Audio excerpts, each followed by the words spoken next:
Aderemi Adeoye, the Anambra State Commissioner of Police, on Saturday bowed out of service after 35 years of service and 10 months of leading the State Police Command.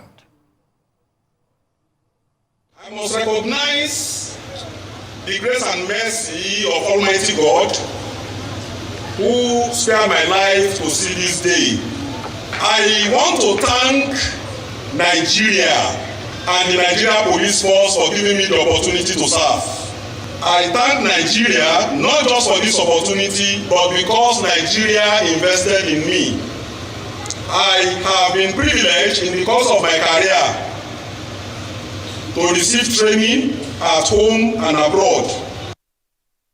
Aderemi Adeoye is a dynamic man. He's an intelligent man. He's a proactive man. I remember when we had challenges in my station, NT Oka, he was there pronto to deliver with his men to come and support us. He's really dynamic and we're going to miss him greatly. The man is a colossus, he's awesome, he's down to earth, affable, committed. He's a wonderful man, a gallant and very straightforward person. He never misses our meeting, and security and integrity as his second name. He's a true representation of police. Is your friend. He's dedicated to women empowerment. Duty in Anambra has been very, very commendable. I commend his work, his doggedness, his zero tolerance for crime and criminality. Integrity, a man of truth, a dedicated cop, and his actions while in Anambra State is worthy of emulation.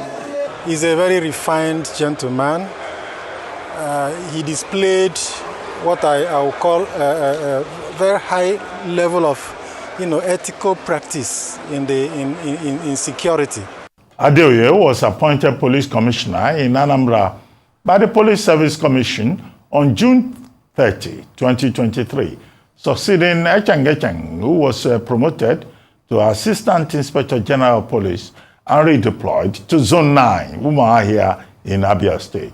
However, Adeoye admitted during his ceremonial pull-out parade from the Nigeria Police Force in Oka that his net worth is now 20 billion naira. And he has set his eyes on displacing Alhaji Aliko Dangote as the richest man in Africa within the next 10 years. According to Adeoye, and I quote him, in 2018, I founded an investment club, Alpha Trust Investment Club Limited. We started it with a modest sum of 54 million naira. But today, we have investments worth over 20 billion naira. That will be my full-time business from Wednesday, May 1. We have been investing, and now we want to go into full-time business. And we will, in the next 10 years, give Dangote a run for his money. End of quote. Aderemi Adeoye joins us now on the show from Oka. Good morning, CP Aderemi Adeoye, and thank you for joining us on the morning show. Good morning, and I thank you for giving me this opportunity of a reply. Well, no, this is not a right of reply. I'm sure the right of reply will come later from persons who have been criticizing you. But here, you are here to just tell us your story. Now, congratulations on the completion of 35 years in service. But the big story is that you, a civil servant, after 35 years, you now say you are a billionaire. You announced it yourself. And you said, in fact, you are going to exceed Aliko Dangote's record, the richest man in Africa. And people have been wondering that a man in whom Nigeria has invested so much, you have received training in Ghana, in England, in Israel, in California, and you have served at the UN. You rose to become commissioner of police. People have praised you in terms of your talent. But there is something called civil service rules. You as a serving officer, you use your position to set up a company, to become a billionaire by your own admission. Okay, what does that say about your commitment to your work as a civil servant, as a policeman? And what do you think your example represents for other policemen? If you are leaving service and you are announcing that you are a billionaire, every other man from constable up the ranks will say they would like to be a billionaire too. So were you really committed to service? Did you just use your 35 years to use the Nigerian state to benefit yourself? That's the big question out there.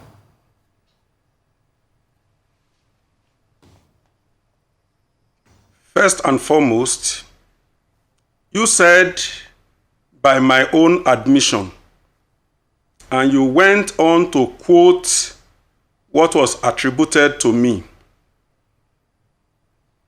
May I request that you provide the clip where I said I am now a billionaire? I never said so. And I am shocked that erudite journalists of very high reputation will simply run with a story they never researched. I have never said anything and withdrew it. I weigh my words before I utter them. And every word I say in good faith. I never said I am now a billionaire. And anyone who has proof to the contrary is challenged to produce it. Now, going to whether I have used my office, those who make the assertion can also prove that if they have evidence. I have never abused my office. I have never amassed wealth. I have never done anything that is against civil service rules or any law known to man. Civil service rules and police code of conduct does not bar anyone from investing. There is no law against buying shares. There is no law against investing in land or property. The only thing is that you must be able to justify the means. There is no law against being a member of a cooperative. Many public servants are members of cooperatives in their churches, with their age mates and age grade, in their town unions, even at their workplace. I am also a member of Nigerian Police Cooperative.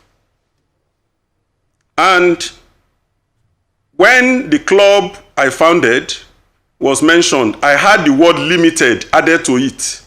And it was ascribed to me. What a fallacy. We don't have a company. It is not a company.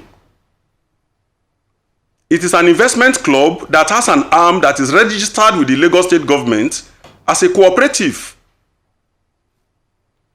And we are registered with the Corporate Affairs Commission.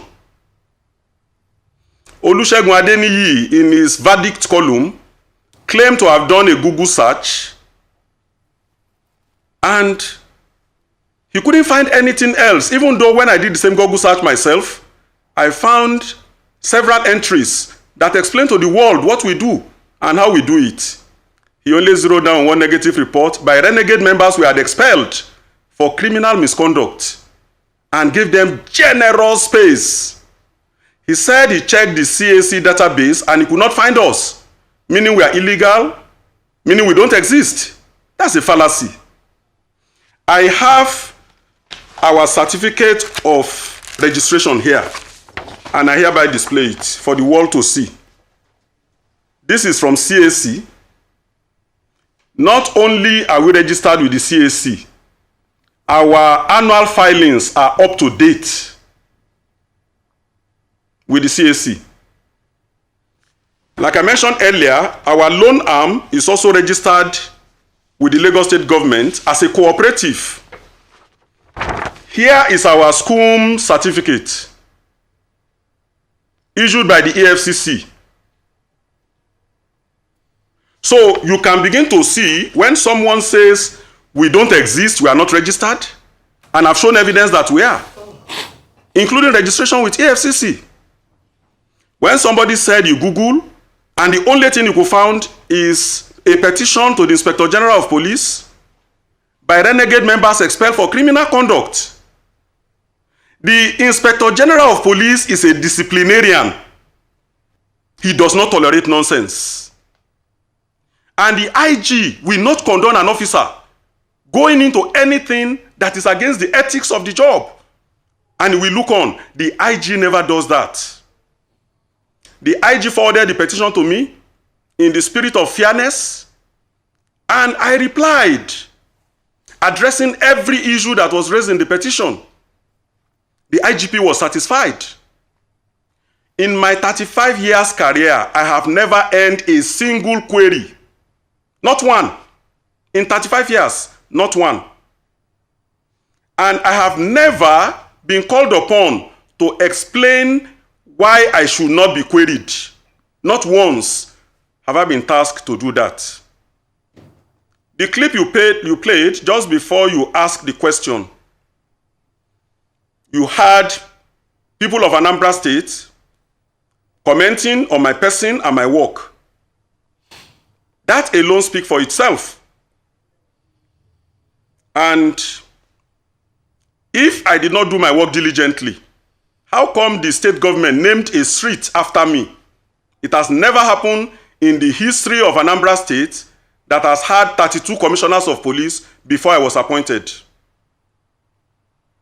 Anambra State government also gave approval for the conferment of 2 chieftaincy titles on me by communities who were appreciative of my dedication and commitment as head of a vibrant police command to their safety and security. I have the certificates here.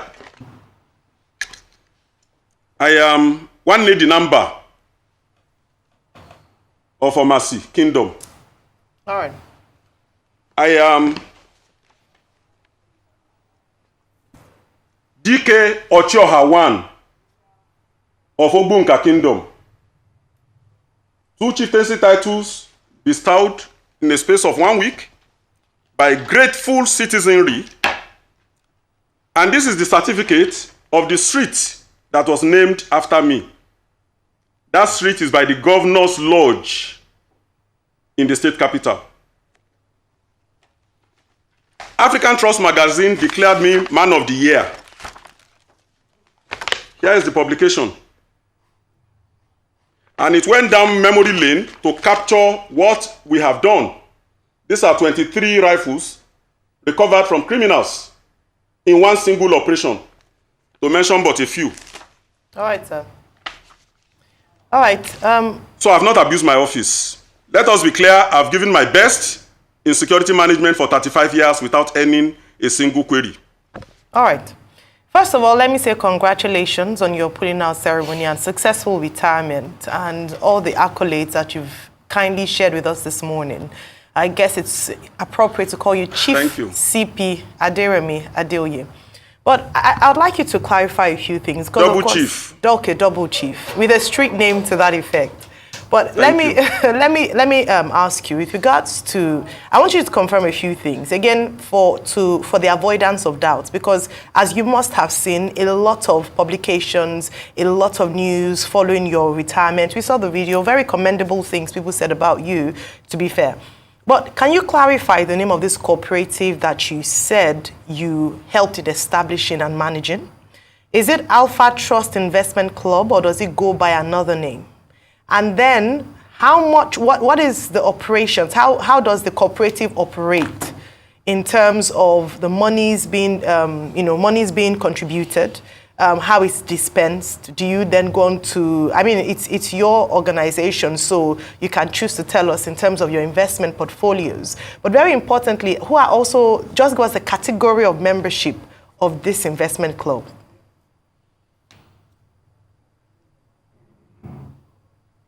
You mentioned category. Can you take that part again? Yes. So I mentioned the type of people. So is it just policemen like yourself, or business owners, government officials? Okay. Who are the people or organizations who make up, or just, I mean, anybody can join the investment club. Who are the people that make up the membership of this investment club? I understand. Thank you very much. First, the name of the club I founded is Alpha Trust Investment Club. And like I mentioned earlier, our loan arm is registered as a cooperative, ATIC Cooperative Multipurpose Society Limited, registered with the Lagos State Government. We carry on investment under the business name of ATIC Ventures and Business Services. That is our investment name. And that is the name that is registered with Corporate Affairs Commission.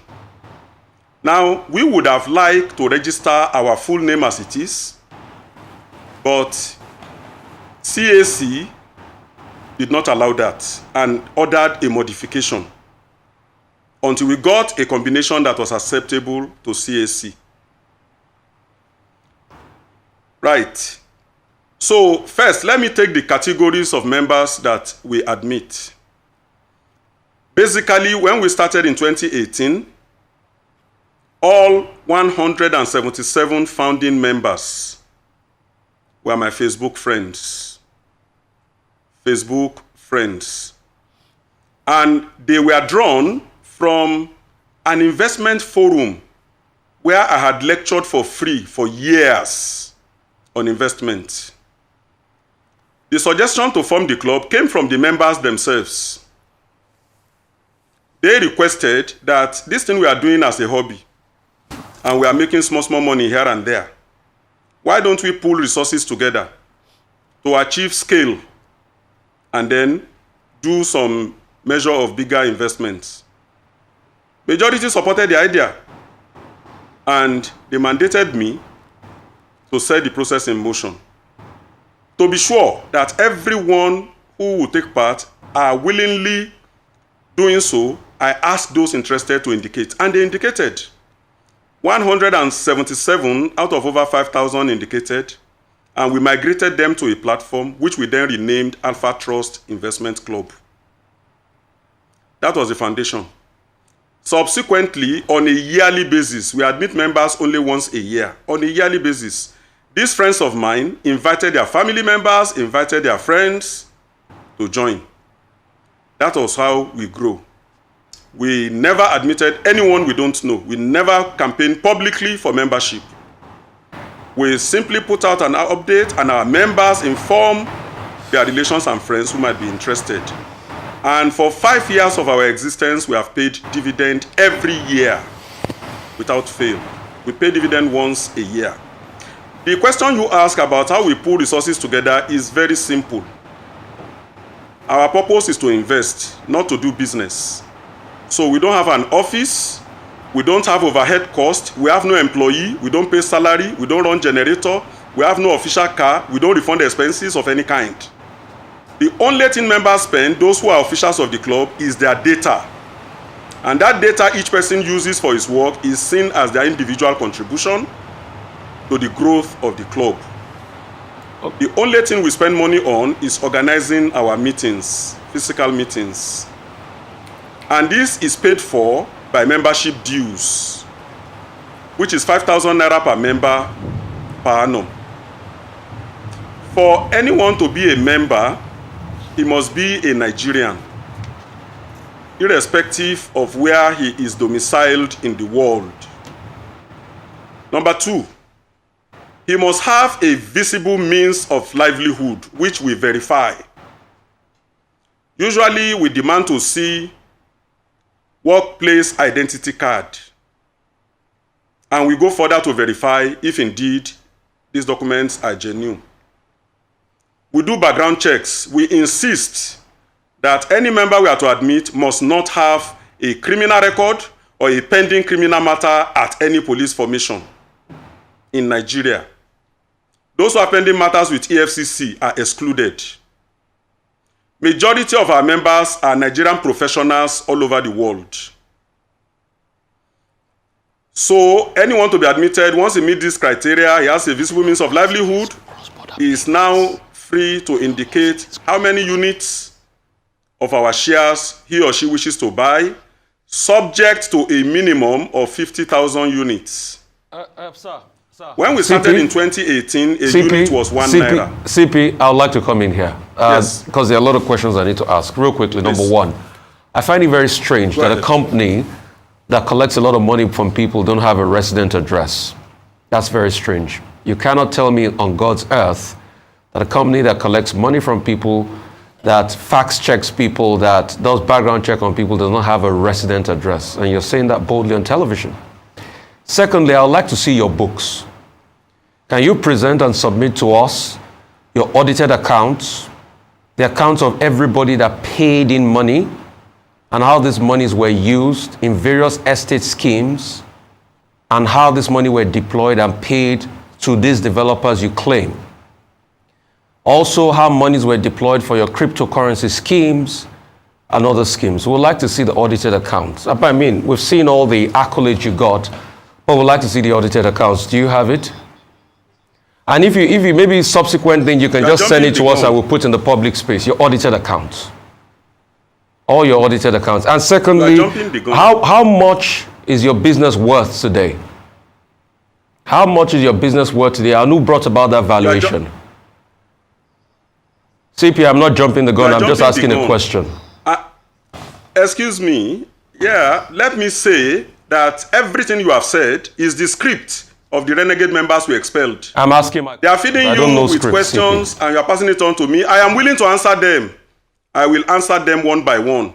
But I just want you to know that I know the source of the questions you are putting forward. I have no objection against them. I will answer them.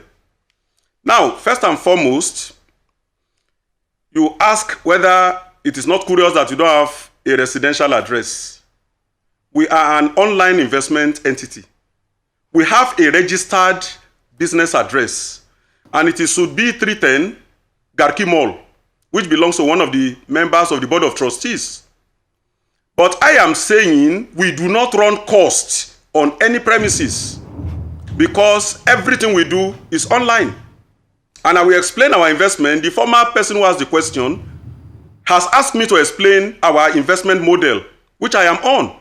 That's why I say you are jumping the gun. No, so we have an address that is registered and through which we can be reached. But we don't need it because we are not doing business. We are investing. And I will talk now of what we invest on. Can I go ahead? All right, I will go ahead.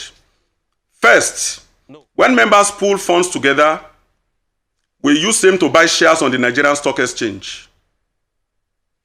And we invest in landed properties, in gated estates, promoted by renowned developers all over the country. And like I mentioned during my valedictory speech, investment in real estate is the corner piece of our investment strategy. And that is what has yielded the bulk of our worth today. You ask, who does the valuation? The valuation is done by the estate developers. It is easy for any member to work on. And this is how it works. Adron Homes own many estates across the land, and we have keyed into many of them. We bought hundreds of plots in Shimawa behind Redeem Camp at 750,000 Naira per plot in 2019. Those plots are now worth 12 million. We don't fix the price, the developer does, and it's the market price. So it is a matter of multiplying 12 million Naira by the number of plots we bought. We subscribe for 600 plots.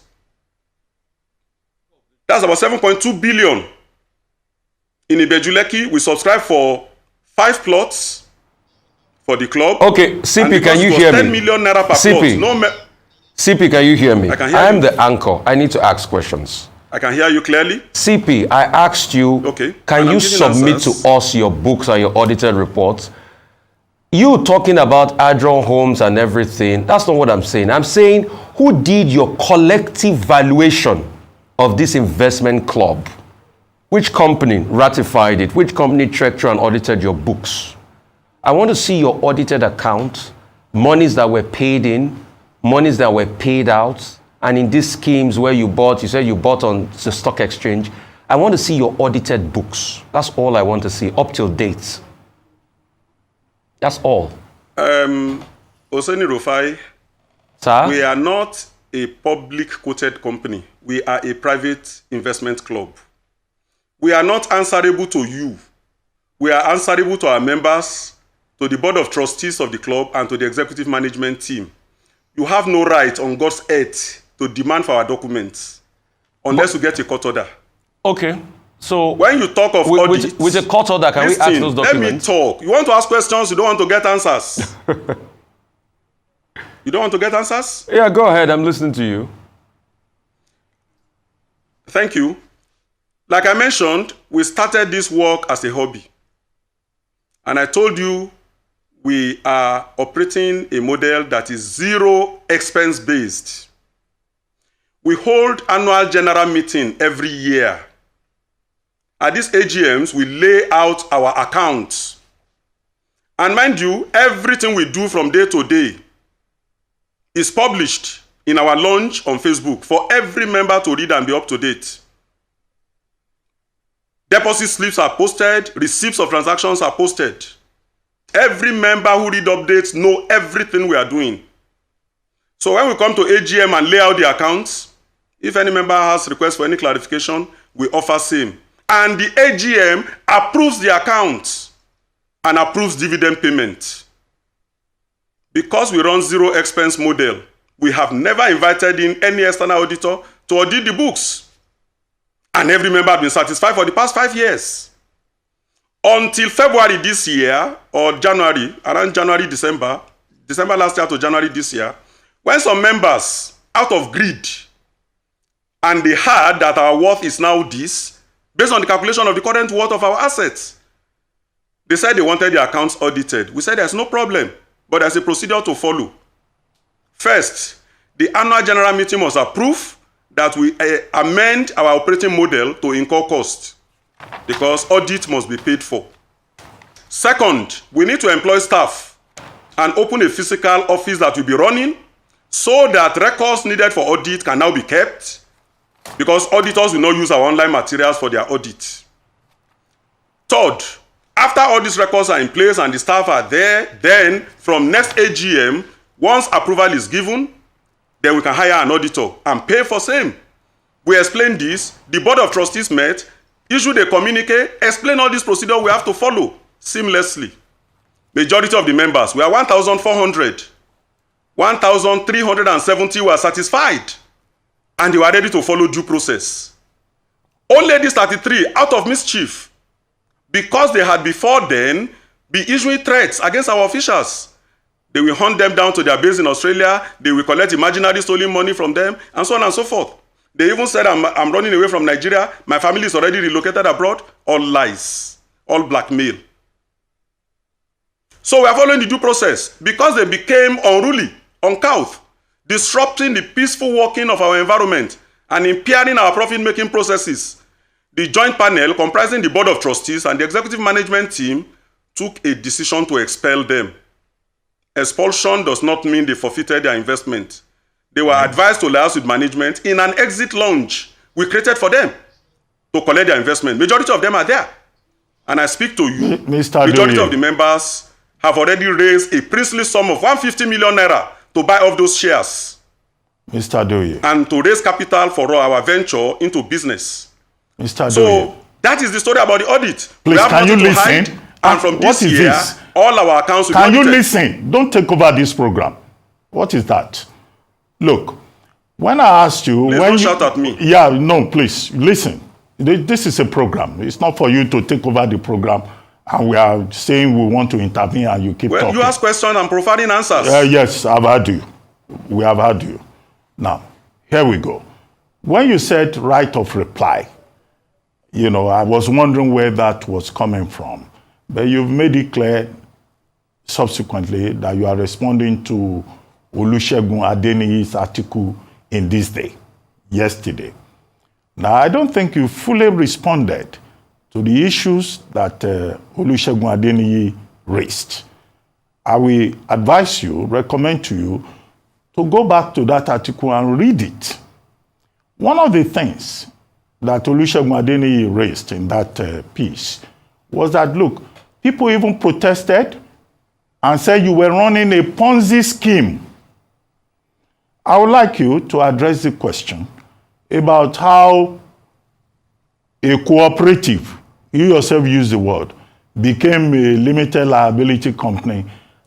And secondly, you said the Alpha Trust, I think that's the name of the company, and the company became big and all of that.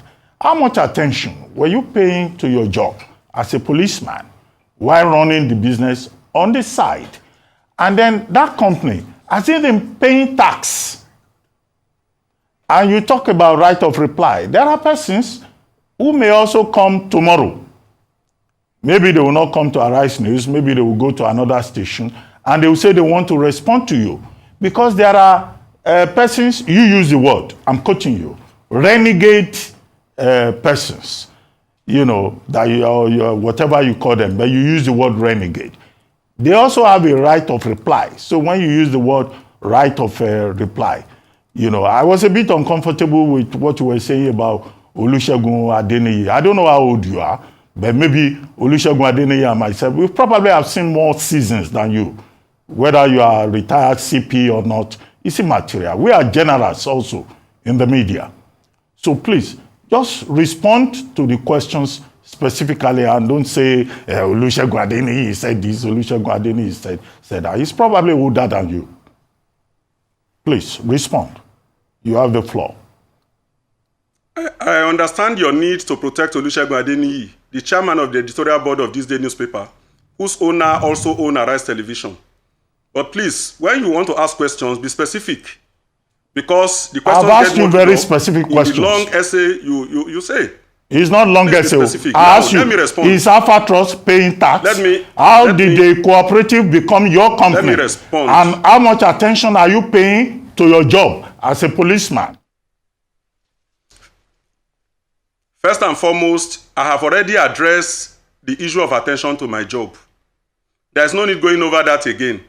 The testimony is out there and it is eloquent. I pay total commitment to my job, day and night, because running the club does not require me to be physically anywhere else. My job never suffered any lack of attention. I keep awake at night, keeping vigil, to ensure if there is any attack anywhere, I can get information promptly and respond accordingly. And the evidence are also there. On the allegation of running a Ponzi scheme, most enlightened minds out there understand what a Ponzi scheme is. It is collecting money from Peter to pay Paul. It's collecting money from new members to pay old members. We don't do that. Any money invested by new members are used in paying for lands we have bought and which have extended payment plan, some lasting 2 years. We secure the contract and we pay over time. So we don't rob Peter to pay Paul. Then the next question will be, how do we generate income to pay dividend? I mentioned earlier that we run a loan scheme. Our loan scheme is at 1% interest per month. And we have officials who handle different aspects of our investment endeavor. Running a loan scheme is a feature of every cooperative.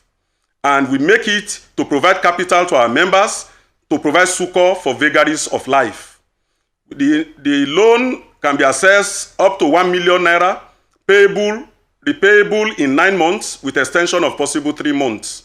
And we have 0 default over the last 5 years because the collateral members use are the shares of the club which they bought. Their deposit is the collateral. We have never had any default. That generates averagely sum of 10 million naira for us annually. We have what we call a land auction system where members who buy land when it was at a cheap rate can sell to other members at a discount. Buyers are happy to get such land at a discount knowing the current market prices. Sellers are happy to sell because they make a modest profit. Both buyers and sellers pay 5% of transaction amount to the club. Last year, this generated for us sum of 15 million naira. We also have our internal ATIC stock exchange, where members who need cash can sell some of their shares, subject to a minimum, for cash. And other members who wish to increase their stake of the club wealth are able to buy these shares. Both buyers and sellers pay 1% commission to the club. Last year, this generated approximately 4 million naira. We have other endeavors like investment in the stock exchange. I'll give an illustration. We once invested in Lafarge when it was below 10 naira, and within 6 months, it rose above 18 naira. We doubled the money we invested in that stock. All these forays, we publish everything in our lounge. Nothing is hidden. Nothing is opaque. Nothing is obscure. For all those who read updates, they are up to date with all of this. I mention again, we are not a limited liability company. We are not registered as such, and there is no place we have ever mentioned limited with our name. We are an investment entity which has an investment name and which is registered with the CAC, and the loan arm registered with the Lagos State government as a cooperative. I have explained we started as a hobby and the reason why we've not done audit, and I've explained that we are willing and open to have an audit done, and I've explained the procedure. If there's any other question, you can come back.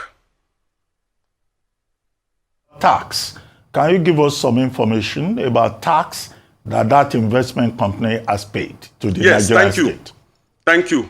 Like I mentioned, we have only bought land, we don't sell.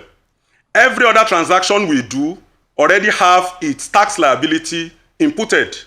When we buy stocks on the Nigerian Stock Exchange, automatically all taxes, VAT, stamp duty are paid automatically. So in everything we do, the tax implements are already taken. All right? So when we pay dividend to our members, it is after tax, because all our operations are taxable by the relevant authorities. Now, when it comes to land, it is only when we now dispose the lands we have to the public. That is when we might be liable for payment of extra tax to Federal Inland Revenue Service. But we are liaising with the FIRS to advise us, to examine our model and let us know if we are doing the right thing. If we are not doing the right thing, we are willing to make amends. We are a responsible corporate entity and we want to abide with all the laws of the land. We have already initiated process for Security and Exchange Commission to examine our operations and see if we come under their purview. If we do, we have a chartered financial analyst who will process it for us. We are willing to meet with all regulations and requirements, and we are open to scrutiny. So, for tax, that is my answer. All right. Okay, thank you, CP. I'd like to ask you, because this was a question that was raised earlier, which you didn't clarify. What's the size of this investment club? We have it, a number of numbers have been bandied around. 20 billion naira has been said. What is the size of this cooperative? You mean in terms of membership? No, well, no, not membership. Well, you can answer in terms of membership, but more in terms of the business size financially. We have 20 billion naira on screen. Is that accurate? Oh. Okay, now, in terms of membership, we are 1,400 strong, 1,400 members. And those who I said were expelled for criminal misconduct were 33. All right, in terms of the size of your business. In terms of, yes, in terms of the size of the investment, yes, not business. In terms of the size of the investment, our assets, going by the current prices of estates, various estates in which we have invested, we are in the neighborhood, give or take a few hundreds of millions, around 20 billion naira. All right. Okay. And if you divide 20 billion by 1,400 members, you will discover that the average is only 15 million naira. So I do not know where the idea that one person or one member is a billionaire came from. Okay. Dr. Ruben Abati also mentioned some aspects of Adeniyi's write-up. Okay. And he said that I said I am a billionaire. No, I did not say that anywhere, and I demand for proof. I challenge Adeniyi to provide evidence of such. Okay. Now, if as an average member, he also mentioned falsely, that I ascribe to myself 11 million shares. I'm not the largest shareholder in the club. I'm not the largest shareholder. The largest shareholder works with Atomic Agency in Vienna. Everybody knows him. He's a member of the board of trustees. The second largest shareholder, I am not the one. He's a medical doctor in the UK. And all of them are on the board of trustees. If anything is going wrong, obviously, these ones who have huge investments are the ones to raise alarm. And the person raising alarm holds the minimum number of shares, 50,000 shares, the minimum any member could have. It is ridiculous. It's absurd, totally absurd. And our members, in their thousands, they felt it is an insult to their collective integrity. At different times, we have asked members to restate and to declare if they are confident with what we do. 98% of our members are with us. Okay, Mr. And if you Adeoye, check your comment thread, you will see them commenting on the stream. Okay, Mr. Yes, Adeoye, no problem. We don't have, we're just raising questions about how, your post-retirement, politics issue, will reflect on the Nigerian police. Arise News worked with you, I think, when we came to Anambra, I think it was in 2021. In November, you were police commissioner then. Election. Yes, I was in Anambra. I was deputy police commissioner for operations. At that time, yes. The Arise crew, we were there. So we don't have any issues with you. But we need to just set the record straight and deal with the issue of how a policeman, will be also a businessman. That's just the context. But thank you for joining us on The Morning Show. Thank you very much, Double Chief CP Aderemi Adeoye, for your time with us this morning. I'm sure you've been able to answer, respond, and have your right of reply on this issue.